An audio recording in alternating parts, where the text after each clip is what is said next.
తలుచుకుంటేనే 5 సంవత్సరాలు గడిచిపోయిందా వారు చేసిన పనులకు వారు చేసిన సేవలు చిరస్థాయిగా గుర్తుండిపోతాయి. వారు అయ్యప్ప దేవాలయం కానీ పద్మశాలి సంఘం కానీ ప్రెస్ క్లబ్ కానీ జర్నలిస్టుగా ఎన్నో కార్యక్రమాలు చేసి ఎంతోమంది చిరస్థాయిగా ఎంతోమందిలో చిరస్థాయి గుర్తుండిపోయే నాయకుడు. అటువంటి నాయకుడు మనం 5 సంవత్సరాలు కలిసింది. మీరు మరణించిన మీరు మర్చిపోయే మీ జ్ఞాపకాలను మేము మీరు చేసిన మంచి పనులు తలుచుకుంటూ ఈ ఆశయాలను మేము కొనసాగిస్తామని తెలియజేస్తూ ఇలాంటి నాయకులు ఇప్పటికీ చిరస్థాయిగా ఉండిపోతారని చేసుకుంటూ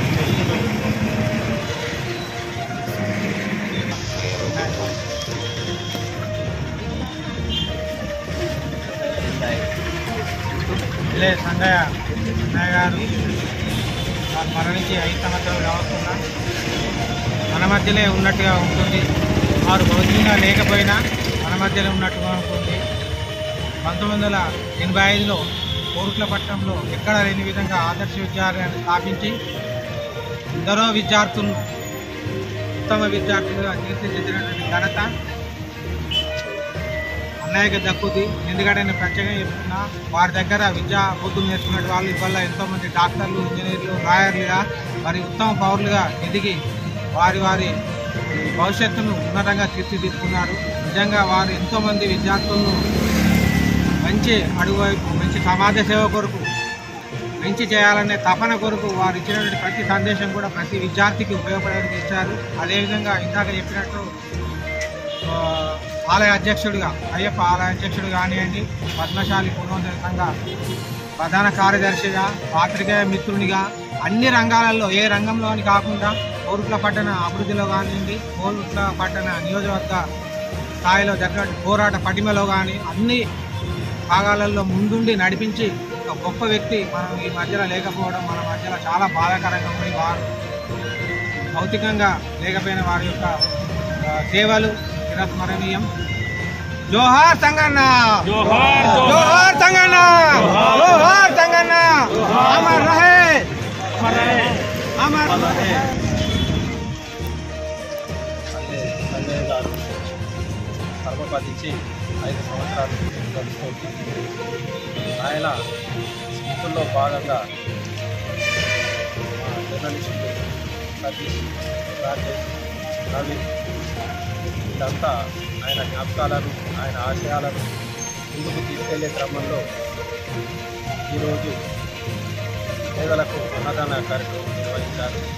ఈ కార్యక్రమానికి వచ్చిన సంగయ్య గారి ఆత్మీయులందరికీ ధన్యవాదాలు.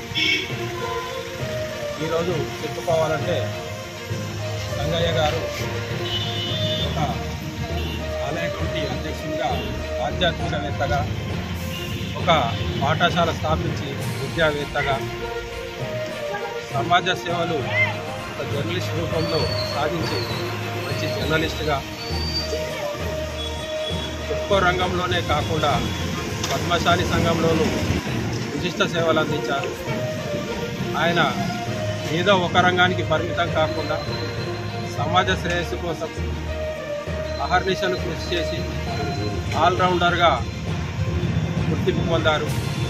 వాస్తవానికి రెవెన్యూ డివిజన్ సందర్భంలోనూ కోరుట్ల రెవెన్యూ డివిజన్ కావాలని నిర్వహించిన ఉద్యమాల్లోనూ ఆయన పద్మశాలి సంఘం తరఫున జర్నలిస్టుగా నిర్వహించిన పాత్రను మరవలేము. ఈరోజు ఆయన మన మధ్య భౌతికంగా లేకున్నప్పటికీ ఆయన ఆశయాలను కొనసాగిస్తామంటూ ఆయన ఆత్మీయులు, మిత్రులు ముందుండి ప్రతి సంవత్సరం ఏదో ఒక రూపంలో ఆయన ఆశయాలను సేవా కార్యక్రమాల రూపంలో నిర్వహిస్తూ అందరికీ ఆదర్శంగా నిలుస్తున్నారు.